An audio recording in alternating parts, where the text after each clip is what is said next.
পূর্ব বর্ধমানে ভয়াবহ সড়ক দুর্ঘটনার কবলে বাংলাদেশি পৌনাত্রী বোঝাই বাস।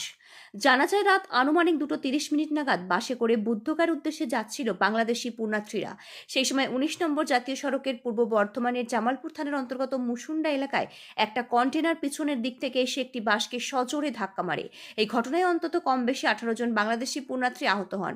ঘটনাস্থলে ছুটে আসে টিআই শক্তিগড়, ওসি জামালপুর, আইসি আজাপুর ক্যাম্প এবং আজাপুর এসটিজির আধিকারিক ও ওটিআই জিরা। তড়িঘড়ি তাদের উদ্ধার করে বর্তমান মেডিকেল কলেজ হাসপাতালে পাঠানো হয়। পুলিশ সূত্রে খবর, 3টি বাসে করে 100-র বেশি তীর্থযাত্রীরা যাচ্ছিলেন। অন্যান্য যাত্রীদের রাতে থাকা ও খাওয়া দাওয়ার ব্যবস্থা করা হয় পুলিশের প্রশাসনের পক্ষ থেকে। জানা গেছে বর্ধমান হাসপাতাল থেকে আহতদের প্রাথমিক চিকিৎসার পর ছেড়ে দেওয়া হয়েছে।